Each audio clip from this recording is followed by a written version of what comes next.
Hello and welcome to The Discriminating Gamer, the board game review show that is going to be the subject of the next Ken Burns documentary.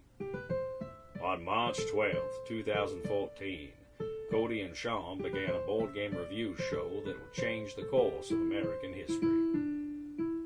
Today we're going to take a look at Dawn of the Zeds from Victory Point Games. Dawn of the Zeds, 3rd edition from Victory Point Games, is a game all about the ending of the French and Canadian alphabets. The Zed... It's a zombie game. Now, in this zombie game, you've got the States of Siege mechanic. Now, if you've ever played a States of Siege game from Victory Point Games, you know what I'm talking about. But if you haven't, in a nutshell, a States of Siege game is a game where you have a central location and several different tracks leading to that location. The goal of the game is to keep all of those tracks from progressing directly to the center. Now, first of all, in this edition, there is a basic game, and then there are various other levels of the game that you can build on it. Now, I have just played a few of the basic games now. I've not played some of the more advanced games, but there are a lot of different things you can do in this game and build and to create to keep it kind of fresh and for replay value, but I'm just going to be looking at the basic game here. So essentially, at the start of the game, you pick a character. You're going to make some decks based on what game you're playing, a basic game or a more advanced game. You're going to make some event decks and some fate decks, but you're going to pick a character that you're going to be. Now, even if your character dies, you're still in the game. You're not out of the game immediately, but you can still do things on your turn. But your character is important. You get a character token for the board, and then, of course, you have your character card. Your characters, of course, have different stats. They have, of course, their movement. They have their strength, and all of these things are going to be important. But on the board, of course, you have the tracks leading from kind of different areas toward the town center of Farmingdale, your town, the town you're trying to defend. Now, you also set out citizens in villages, named places along the tracks, people that don't want to leave their homes, and so they're going to try to defend it.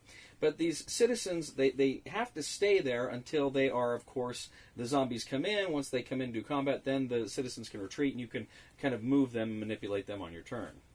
Now, on your turn, what you're going to do is draw an event card. Now, the event cards are really what drive this. Now, remember, Dawn of the Zeds was originally created as a solo game. Most of these States of Siege games are solo games that you can play cooperative. This one is designed to be cooperative, but it still fundamentally rests on these kind of solitaire game principles. So you draw the event card, and you kind of read from left to right different information. Now, again, in the basic game, you're pretty much just going to look at what Zeds activate, meaning what tracks. You're either going to put Zeds on those tracks or on the existing, if they're already there, you're going to move them along one space on the track toward the city center. Now, as they move along, they may activate things. They may move into a place with civilians and have to do combat. They may move into a place with one of your character tokens and have to do combat. Other things can happen here as well. There may be some text on there that say you also have to do certain things, certain conditions, usually bad, sometimes good. It may tell you to draw a fate card. Again, different things that could happen, sometimes bad, sometimes good. Cards that you could hold and play at an opportune moment, or bad things that just kind of happen and you have to play them out immediately. Now, after you see how the Zeds activate, you look next at the how many actions you have. And the text may trigger at that point as well. In fact, the text can trigger at any time during the card. But you're going to see the number of actions you get, and then those are the things that you can do. Now, again, you're not just manipulating your character. You can move your character, you can shoot with your character, you can forage with your character. That's a die roll where you try to find ammo and in the other game supplies and some of the other things you'll need as well. But because every time you shoot your gun, you, of course, expand ammunition.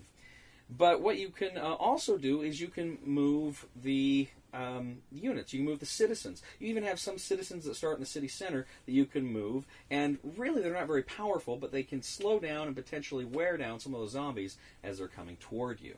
Now, combat in the game occurs whenever a Zed or Zeds move into a space with citizens or with a character. Now, what you're going to do is consult kind of a hand-to-hand combat chart. You're going to kind of look at the strength of whoever is attacking and defending. You'll add Zeds together, but not necessarily the heroes together. You'll look at the strength, and you'll determine who has the advantage. Do the zombies have a 2-to-1 advantage or a 3-to-1 advantage, or vice versa? And then what you're going to do is look at the terrain itself. Look at the space, and it may have an arrow on it. If it's got an arrow, it means when you look at the combat chart for hand-to-hand, you're going to look where you would be on that advantage, zombie 2-to-1 advantage. But then you see there's an arrow, meaning you move it over, so there's no advantage. You roll the die, depending on how the die roll comes out. You consult the charts, and you see who takes damage and who is forced to retreat. Now, when you take damage, you've got little icons that say, for instance, the Zeds can take 3 damage, then you flip it, and then it takes 3 more damage to kill it, and it wears down its strength when you after you flip it. But the same thing is true of your characters. Your characters can take so much damage before they are flipped, and then they are killed. And they have a chance to go to the hospital and recover on a die roll. But essentially, that's combat. You can also do fire in combat. If you have a gun, you can fire into an adjacent space. One of the characters can fire 2 spaces away, as I recall. And that's kind of a similar die roll, similar chart. You add that strength, and you look at the factors on the chart, and roll the die. However that rolls out is the damage you're inflicting on your enemies. If you can keep the zombies out of the town center until you draw the last card and you get through it, then you win the game. Otherwise, if one zombie gets into the city center, there's no combat, they win. You lose. The cooperative game is lost. You've got to keep the zombies out of the city center. As I say, that is just a brief overview of how you play the game. There's a lot more going on in this game. In fact, the game has something like 5 or 6 rule books, because you've got the basic game, and then some of these more advanced games, and you got a glossary, and then you got a setup guide. So there's a lot of different rule books here. But first of all, the first thing I want to touch on is the production. Now, Victory Point Games has been known primarily for kind of a lot of the slipcase games, print-on-demand games. They were good productions. They were solid productions, but they weren't like amazing productions. Victory Point, their motto was always "the game is the thing," meaning we're here to produce a great game. Production kind of is subordinate to that idea. But it was exciting to see with this Premier Edition, Dawn of the Zeds 3rd Edition Premier Edition, just how far they've come. This is a good-looking game. This is a good, solid production. I really like the look of this game, and I'd like to see more of this in the future. And I don't know how that's going to play out with Victory Point, but man, I really like the look of this game. I really like the components of this game. It just looks like a huge step forward for Victory Point Games in terms of components. I know they did a Kickstarter on this that was successful, and I'm glad that worked.